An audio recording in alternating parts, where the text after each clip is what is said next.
nám to fungovalo práve, že v tom prvom polčase systémov a nemali sme nejaké problémy tam možno na nejakú fakt tú jednu veľkú šancu, ktorú nepremenili. A nemyslím si, že ani super niečo v druhom tom polčase zmenil. No v podstate išlo sa s tým istým do toho druhého polčasu, ale mali sme trochu také ľahké straty tam a okamžite oni potom to zakončovali spoza 16 a proste padalo to do syta všetko. Tam 3 góly boli v podstate zo striel z diaľky. Len ten jeden druhý gól bol tam, že ten hráč to vydribloval a vnútri 16 to tam potom prestrčil na tú zadnú tyč, kde to dorazili. Musím si to pozrieť, ťažko povedať pocitovo, že možno by som veril, že taký chytí takéto strely, alebo aspoň možno z tých 3 2, ale skončili všetky v site. Aj tu v poslednej sekunde vyrazil v podstate pred seba a nie do strany. Ale určite aj mužstvo nepomohlo, pretože malo tam prísť k nejakým vystúpeniam, ale úplne lacné také góly. Máte aut, stratíme ju, jedna prihrávka pred 16 a v podstate okamžite s druhým dotykom to hráč Piotrovský strieľa, zakončuje a dáva gól. Také lacné góly takým ťažkým súperom, lebo ten začiatok bolo vidieť trochu z našej strany taký ten rešpekt, aj keď si hovoríte, že hrajme bez rešpektu a že v podstate nie sme ani pod tlakom v tejto skupine, ale určite to trošku vplýva na tých hráčov a ustali sme ten polčas. Chceli sme viacej hrať, nedostali sme úplne tie krídla do hry, že nezahrali nám úplne tak ideálne. V druhom polčase tá hra bola vyrovnaná. My sme chceli druhý polčas, síce bolo 0-0, ale ja som hovoril, aj samotní hráči to hovorili, že ideme viacej hrať, budeme aktívnejší a to bol cieľ do toho druhého polčasu, len dostanete fakt 50. sekunde, alebo kedy to bolo potom 4. minúte druhého polčasu a to už je veľký problém. Ale aj vtedy sme sa ešte nadýchli, ešte vtedy sme potom už začali ešte viac hrať ofenzívne, ale Bajno nedal tú šancu, čo si myslím, že by nás nakoplo v tom momente. Ale to sa nestalo a potom zase iba jedna strela a hneď bola gól zase. Neviem, fakt neviem, pretože upozorňovali sme my na to, ale ani nemusíme na to upozorňovať. Tí hráči sami sa seba upozorňovali, vedia o tom.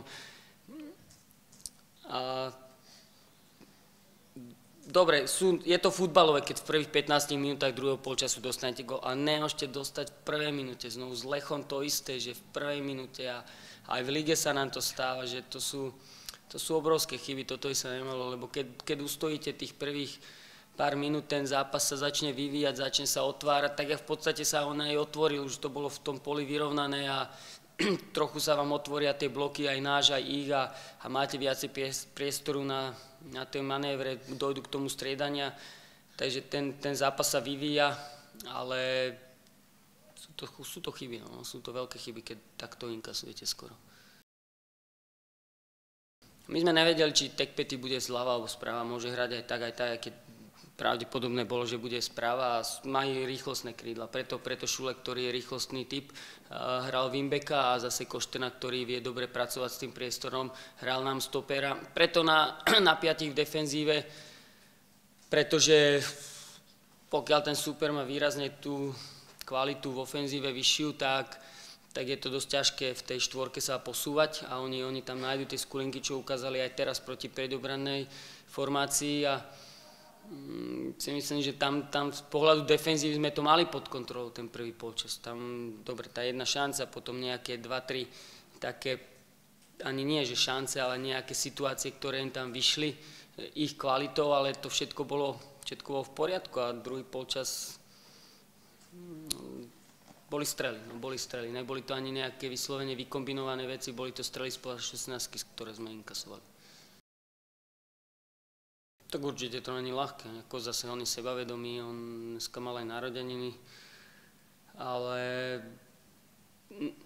nepocítoval som, nevidel som, že by bol nejaký vystresovaný z toho, proste išiel do toho zápasu, bol to si aj prvý zápas a zrovna v takomto ťažkom zápase, že naskočíte do rozbehnutého vlaku, ale myslím si, že on si to tam ustal. Viem, že pri tom druhom góle asi tam to bolo aj okolo neho, ale to sú ťažké situácie, už potom musíte uznať aj tú kvalitu toho súpera, že on to tam v tempo driblingu spravil a potom tam tú loptu dával vnútri 16, ale Myslím si, že ostatné veci tam nemám nejaké výčitky, uvidíme, čo uvidíme na videu takto, ale v reále po zápase som tam nepostrel nič také, že by nám tam nefungoval z jeho strany.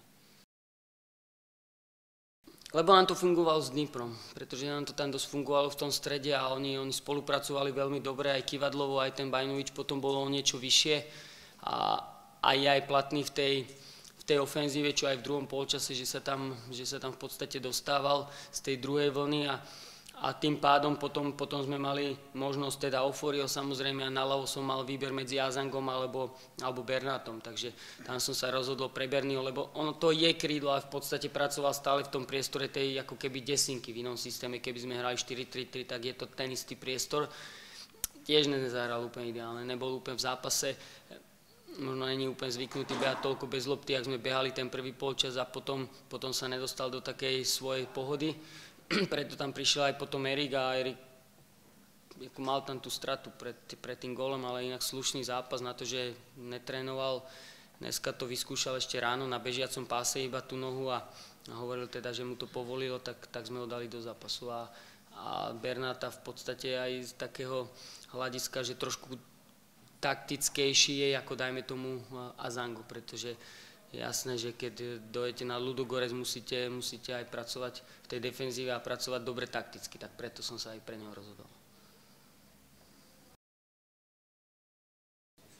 Tak určite áno, to je presne to, čo hovorím, že každý hovorí, že si chceme užiť tú Európu, ale neužijete si ju, keď nemáte výsledky, neužijete si ju. A zase je aj rozdiel, či prehráte 2-0, 3-0 alebo 4-0. A už bolo 3-0 a ešte v poslednej sekunde dostaneme gól, zase to ešte horšie vyzerá. Preto aj trochu z môjho pocitu vidím na videu, ale pocitovo teraz po zápase hovorím, že je to krutá prehra, lebo nič tomu nenasvedčovalo, že takto ten zápas skončí. Že sa možno presadia, alebo tou svojou kvalitou v druhom polčase, keď vám odchádzajú sily, tak to sa dá akceptovať, ale v podstate v tých prvých sekundách druhého polčasu tam sa nemôžeme baviť o nejakých, že vám dochádzajú sily, pretože tu ubeháte prvý polčas a naskakujete v podstate v 46. minúte a do 50. minúty je 2-0 a do 60. je 3-0, takže tam to není vôbec o tej sile ani o tom, že ten súper z vás dostáva pod väčší a väčší tlak, takto ten zápas nevyzeral, ten druhý polčas, tak preto trochu pre mňa taká krutá prehra 4, dostať za polčas.